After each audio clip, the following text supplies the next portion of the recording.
자, 이번에는 이탈리아에서 알프스 넘어 북유럽의 르네상스를 살펴보겠습니다. 북유럽 르네상스의 중심은 이곳 플랑드르 지방입니다. 지금의 네덜란드와 벨기에가 속해 있는 지역이죠. 여러분, 우리 어릴 때 플란다스의 개라는 만화 자, 다 같이 파트라슈 하나, 둘, 셋. 기억하시죠? 이 플란다스가 플랑드르의 영어식 발음입니다. 이 지역의 회화가 좀 특별하게 발달하고 이후에도 쭉 어떤 독자적인 회화의 계보를 갖게 돼요. 그리고 여기서 유난히 미술이 발달하게 된 어떤 토대가 있습니다. 자, 일찍부터 번영을 누리던 이탈리아 도시 국가들의 동방의 물자가 흘러 들어오게 되죠. 그런데 이게 유럽 전체 귀족 사회로 퍼지려면 바로 이 거대한 알프스를 넘어야 하죠. 그래서 육로로 무역이 발달하는 데는 아무래도 어떤 제약이 있게 되죠. 그래서 육지가 보이는 해안을 따라서 배가 이렇게 이베리아 반도를 돌아서 북해까지 거슬러 올라가는 항로가 발달하게 됩니다. 그리고 그 항로의 종점으로 플랑드르의 도시들이 발달하게 되고, 플랑드르에 모인 물자들이 브리튼 섬이나 스칸디나비아 그리고 유럽 내륙의 장원들로 퍼지게 되죠. 그래서 일찍부터 브리헤, 안트베르펜, 그리고 지금까지 번성하는 암스테르담 같은 도시들이 이 시기에 이탈리아와 북해 중개무역으로 번성을 누리게 됩니다. 미술은 확실히 어떤 상업적 번성이 좀 전제가 돼야 후원이 원활해지고 붐이 일어나는 것 같아요. 그리고 이탈리아 도시국가들과의 이런 이 지역 미술이 자극을 받게 되는 어떤 무시할 수 없는 중요한 요소가 됐겠죠. 자, 이런 배경하에 빛나는 명작들과 수많은 천재들이 탄생하게 되는데, 그중 첫 번째로 꼽힐 만한 작품이 바로 도판 155번, 156번의 헨트 제다나입니다. 자, 일단 이 그림 굉장히 유명합니다. 여러분, 맷 데이먼이랑 조지 클루니가 주연한 모뉴먼츠맨이라는 영화에서도 이 조지 클루니가 나치에게 뺏긴 문화유산을 찾아와야 한다고 장군들을 설득하는 그런 브리핑 장면이 있는데, 그 장면에서도 이 그림이 나오죠. 일단 헨트 제다나라는 건 사제가 이렇게 미사를 드리는 교단 뒤쪽 벽을 장식하는 그림입니다. 그러니까 우리나라로 치면은 병풍 같은 거죠. 그 왜 임금님 뒤에도 1월 오봉도 같은 장식성이나 상징성이 강한 그림이 있죠. 병풍이랑 비슷하게 보관하는 방식도 접는 방식입니다. 자, 도판 155번은 접었을 때의 바깥쪽 그림이고요. 그리고 도판 156번은 펼쳤을 때 안쪽 면까지를 포함하는 큰 그림이죠. 이렇게 여다지식으로 열었다 닫았다 하는 겁니다. 자, 크기는 꼭대기까지가 무려 3.5m나 되는 대작인데, 그럼에도 불구하고 디테일, 그 섬세함은 가히 살인적이죠. 이게 너무 중요한 그림이라서 곰브리치 서양미술사에서도 별지를 따로 붙여서 큰 도판으로 소개하고 있죠. 자, 헨트 제다나라고 하는데, 헨트는 이 그림이 보관된 벨기에의 도시 이름이고요. 헨트 시가지 중심 바보스 대성당에 보관되어 있습니다. 1432년 작품이고 작가는 반 아이크 형제라고 알려져 있습니다. 형제라고 돼 있는데 사실 형 휘베르크 반 아이크는 초안을 잡고 일찍 사망하게 돼요. 그리고 후반의 대부분의 작업은 더 유명한 동생 얀 반 아이크가 그렸다고 알려져 있습니다. 자, 그러면은 덮개를 닫은 바깥면의 그림 1층부터 시작하겠습니다. 자, 왼쪽 끝은 작품의 후원자인 요도쿠스 베이크, 오른편 끝은 그의 부인의 초상화가 있습니다. 원래 이렇게 그림이 그려질 수 있도록 후원을 하는, 그러니까 돈 대준 사람의 초상이 성인들 곁에 자주 그려집니다. 왜 요즘도 지역 유지들이나 정치하는 분들이 고아원 같은데 후원하고 꼭 기념사진 찍잖아요. 그런 거랑 비슷하다라고 보시면 됩니다. 자, 두 기부자들 가운데 하얀 대리석 조각상 그림은 후원자 가문과 헨트 씨의 수호성인입니다. 가톨릭이나 정교회는 개신교랑 다르게 도시나 가문 혹은 상인조합에 그 하나님 예수님과는 별개로 이렇게 모시는 수호성인들이 다 있어요. 자, 왼편의 수호성인은 세례자 요한입니다. 요한은 대중들 앞에서 예수님한테 세례를 내리면서 자, 이 자는 하나님의 어린 양이다 라고 하셨죠. 그래서 어린 양을 안고 있고, 그리고 세례자 요한은 광야에서 가죽 옷을 입고 메뚜기와 석청을 먹고 지냈다라고 하죠. 그래서 다리 쪽에 보시면 가죽 털옷 바지가 보이죠. 그리고 오른쪽은 예수님의 12제자 중에 한 분인 사도 요한입니다. 사도 요한에 대해서는 독이 든 잔을 들었더니 잔 속의 독이 뱀으로 바뀌었다라는 그런 전설이 있습니다. 그래서 이렇게 뱀이 든 잔을 들고 있는 도상은 사도 요한을 의미합니다. 자, 다음 2층을 볼게요. 앞에서 자주 언급했던 대천사 가브리엘이 성모 마리아님에게 그리스도의 잉태를 알리는 모습입니다. 왼편에 가브리엘 천사는 순결의 상징인 백합을 들고 있네요. 표정을 보시면은 순한 남성이면서 동시에 여성의 얼굴이고, 그리고 좀 주관적인 관점이긴 하지만 굉장히 선량하고 인자해 보이죠. 보통 북유럽 르네상스 회화를 두고 이탈리아 회화에 비해서 인물 묘사가 좀 떨어진다라는 편견이 있는데, 이런 인물화를 보면 성격 묘사에서도 그런 얘기는 어림도 없는 소리다 라는 생각이 들죠. 참 따스하고 그런 선한 표정의 인물화죠. 그리고 옆에 금박으로 쓰여 있는 글씨는 아베 마리아, 은혜로운 성모 마리아님이라는 뜻입니다. 그러니까 가브리엘이 성모를 이렇게 부르는 거죠. 그리고 성모의 머리 위에는 흰 비둘기가 보이고요. 여기도 뭐라고 금박으로 글씨가 쓰여 있는데 하나님의 종입니다 라는 내용이에요. 근데 신기한 건 글씨가 거꾸로 쓰여 있죠.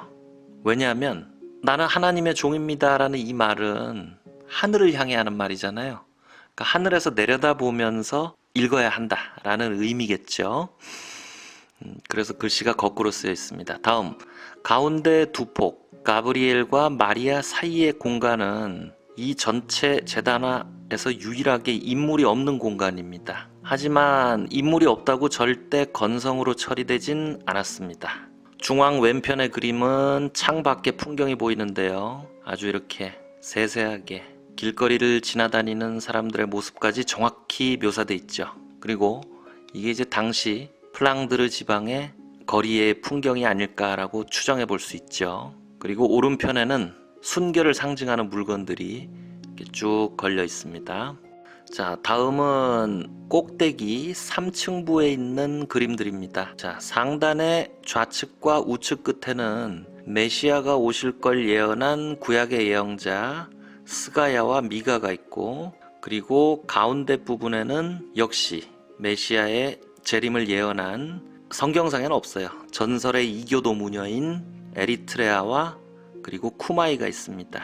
자, 이들이 펴들고 있는 이 두루마기에 있는 글씨들은 메시아에 대한 예언을 담고 있겠죠. 자, 이제 앞에 덮개를 펼쳐서 안쪽면 그림을 보겠습니다. 자, 제단화 안쪽은 2단으로 구성이 되어 있는데요. 패널의 상단부는 천상의 세계를, 그리고 하단부는 지상을 표현합니다. 천상의 중심에는 하나님이 앉아 계십니다. 손에 들고 있는 홀과 보관은 교황의 복식이고, 오른손은 축복의 성호를 그리고 있습니다. 하나님의 왼편에 깊은 파란색 옷차림의 여인은 성모 마리아죠. 그리고 오른편의 녹색 옷은 그리스도를 메시아라고 지목한, 아까 앞에서도 보셨죠?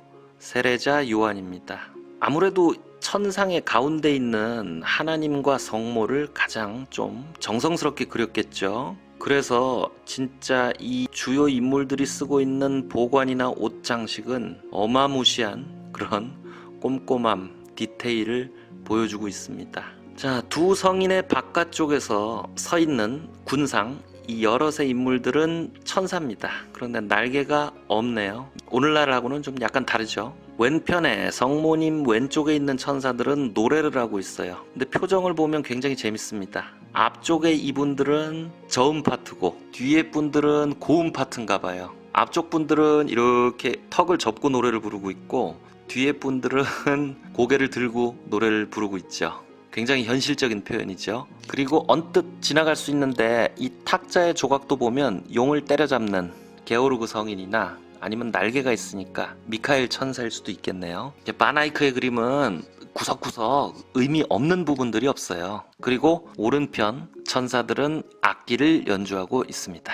자, 그리고 천사 바깥쪽, 그러니까 천상의 세계의 양 변두리가 되겠죠. 오른편 끝에는 발가벗은 여인, 자, 예상하시는 바와 같이 하와, 이브입니다. 오른손에 곶감 같은 걸 들고 있는데 저건 곶감이 아니겠죠. 선악과입니다. 그리고 화장을 전혀 안 한 얼굴이네요.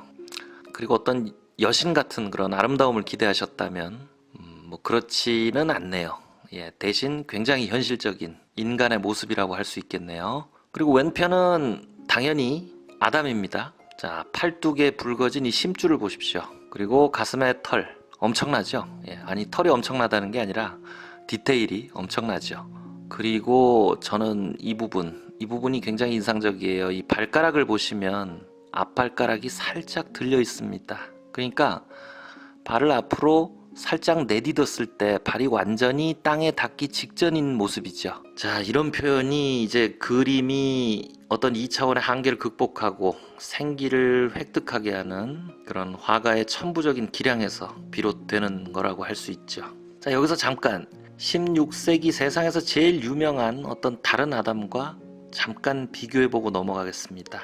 자, 이 아담은 70년 뒤에 그려지는 미켈란젤로의 천지창조의 아담입니다. 이 알프스 산맥을 사이에 두고 스타일이 이렇게 다르죠. 이탈리아의 아담이 더 예쁘죠? 더 멋지죠? 뭐 이런 비유가 적절한지 모르겠는데 이탈리아의 아담이 정우성이라면 헨트 제다나의 이 아담은 송강호? 물론 미켈란젤로의 아담과 헨트 제다나의 아담은 둘 다 미남이지만 이탈리아와 플랑드르가 추구하는 바가 어떻게 다른지를 극명하게 보여주고 있습니다. 저는 개인적으로 어릴 때는 정우성을 더 좋아했는데 지금은 송강호도 좋아하는 배우입니다. 자, 그리고 아담과 하와의 머리 위에 있는 작은 그림도 그냥 못 넘어갑니다. 아담 위에는 카인과 아벨 형제가 보입니다.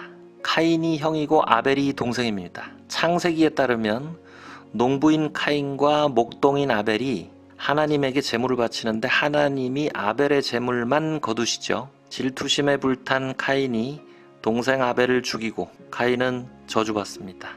이게 인간이 저지른 최초의 살인이라고 하죠. 왼편은 제물을 바치는 카인과 아벨이고요.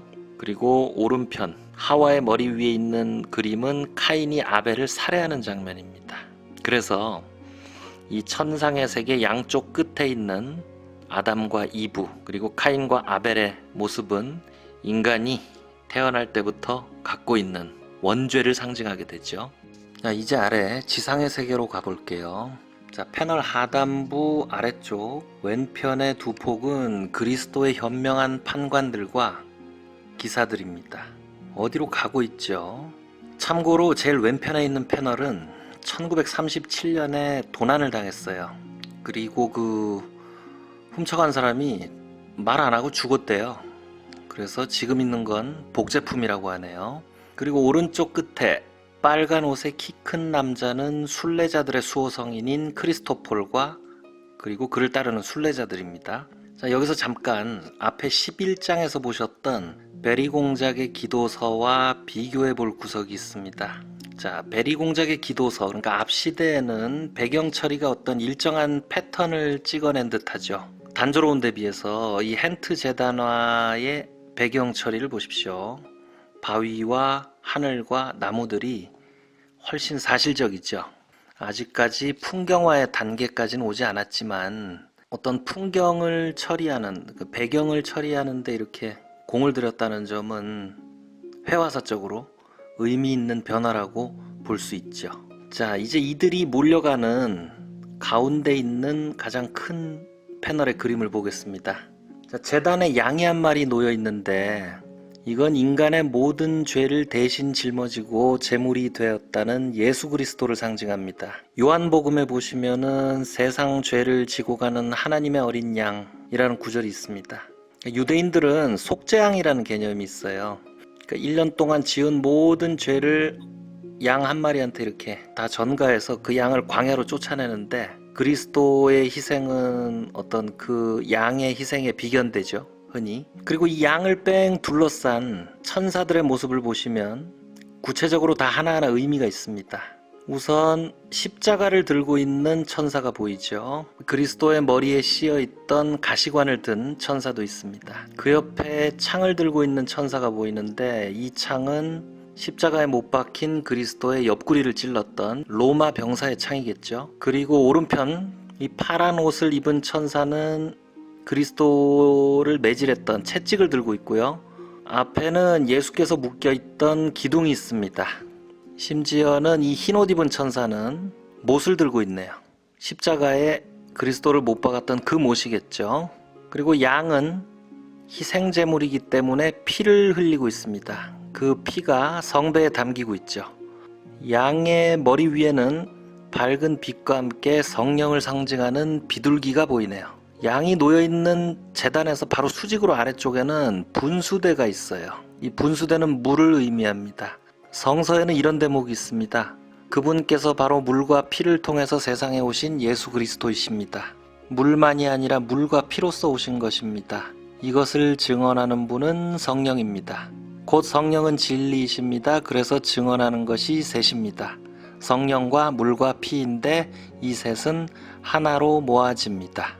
이 구절을 그림이 그대로 표현하고 있는 거죠. 그러니까 양이 제물이 돼서 인간의 원죄를 씻는 이 그림의 중앙으로 사방에서 사람들이 몰려옵니다. 자, 뒤쪽 왼편에 오는 무리들은 교황과 추기경과 사제들입니다. 뒤쪽 오른편은 가톨릭에서 추앙하는 성녀들이 보이죠. 자, 양을 들고 있는 성녀는 아녜스, 탑을 들고 있는 성인은 성녀 바르바라, 그리고 꽃바구니를 들고 있는 성인은 성녀 도로테아라고 하네요. 아래쪽 왼편에 수염이 긴 무리들이 있는데 다 구약 성서에 등장하는 의인들입니다. 책을 든 사람들은 예언자들이죠. 그리고 하단 오른편 사제들과 교황과 순교자들이 있습니다. 자, 순교자들은 다 상징이 있어요. 이렇게 앞섭에 자갈을 들고 있는 성인이 있는데 이분은 돌로 쳐 죽임 당했다는 그 스테파노, 그리고 오른쪽에 이 집게를 들고 있고 이 집게에 뭔가 이렇게 집혀 있죠. 이거는 자신의 혀예요. 이분은 혀가 잘린 후에 참수됐다는 성 리에뱅입니다. 대충 이 정도로 얘기를 하고요.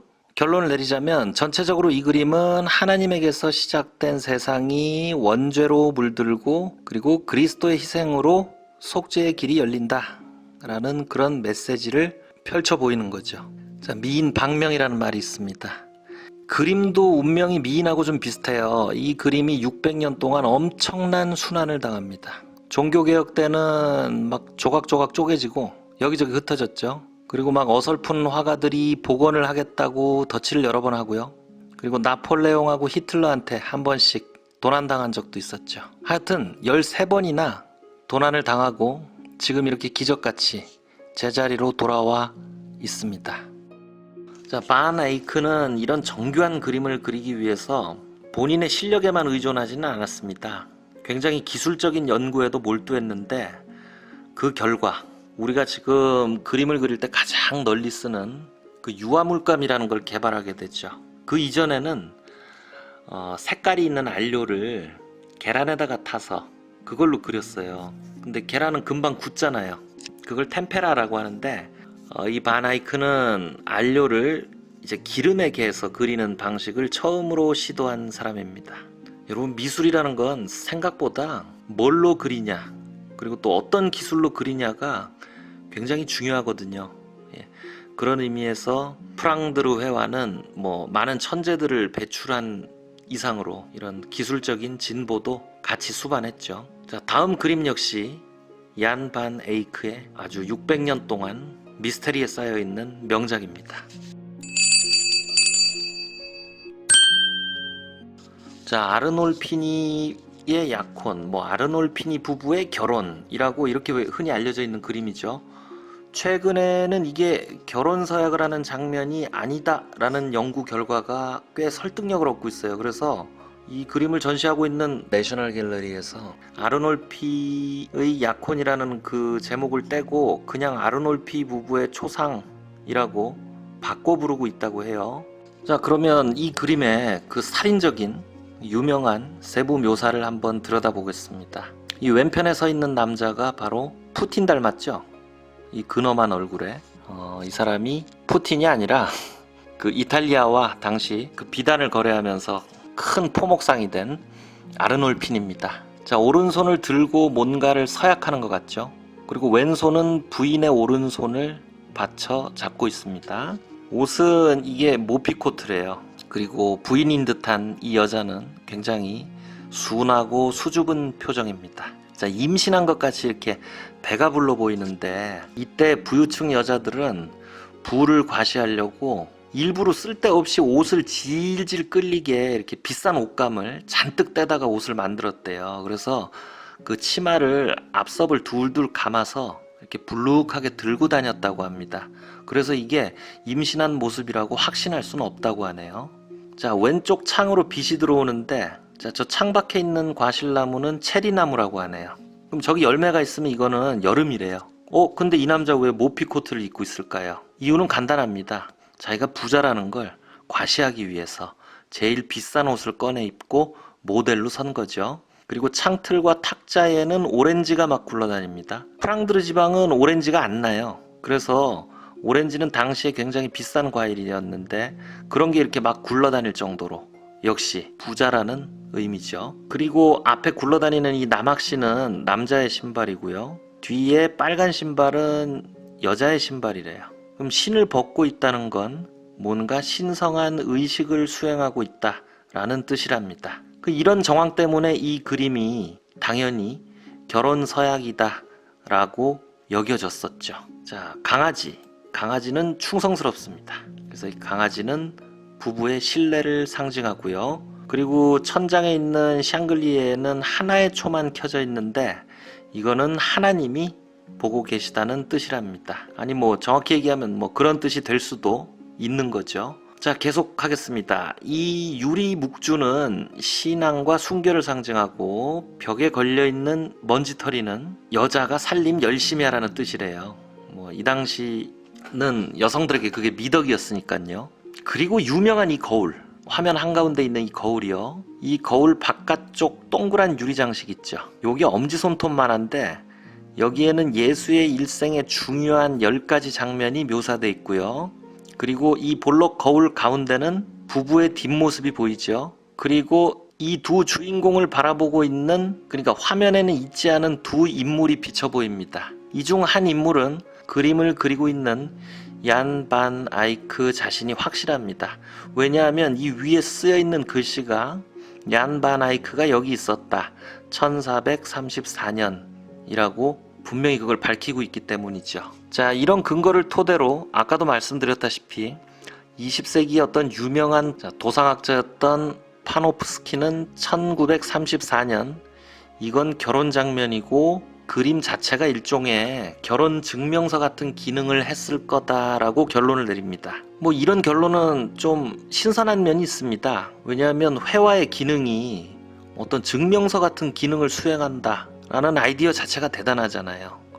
그리고 그 당시에 파노프스키의 어떤 학자들 사이에서의 학술적인 권위가 대단했기 때문에 그냥 별 의심 없이 결혼 서약이다라는 해석이 정설로 굳어져 버리죠. 그리고 우리가 지금 읽고 있는 이 책 곰브리치 서양미술사는 1950년대 출간이 돼요. 그러니까 곰브리치도 별 의심 없이 파노프스키의 이 해석을 그대로 인용하게 됩니다. 그런데 최근에 이건 결혼식이 아니다 라고 하면서 재밌는 해석들이 등장하기 시작합니다. 그림에는 1434년 얀 반 에이크라는 서명이 분명히 있죠. 그런데 학자들이 또 다른 기록을 열심히 찾아봤대요. 그리고 뭘 발견합니다. 부르고뉴 대공이었던 필립 3세가 1447년, 그러니까 이 그림이 그려진 것보다 13년 뒤에 아르놀피니 부부의 결혼식에 선물을 보냈다라는 기록이 발견이 됐대요. 그러니까 그림이 그려진 1434년에는 아르놀피니가 결혼을 한 게 아닌 게 되는 거죠.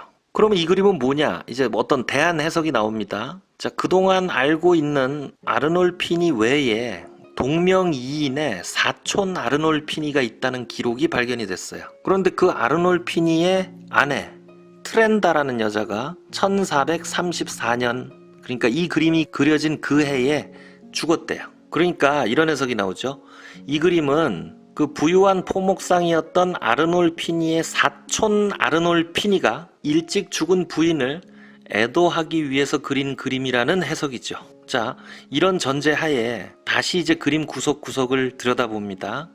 그러면 이 샹글리에 있는 초 있죠. 하나밖에 안 밝혀져 있는 초. 아까는 이 초를 하나님이 내려다보고 있는 거다라고 해석했죠.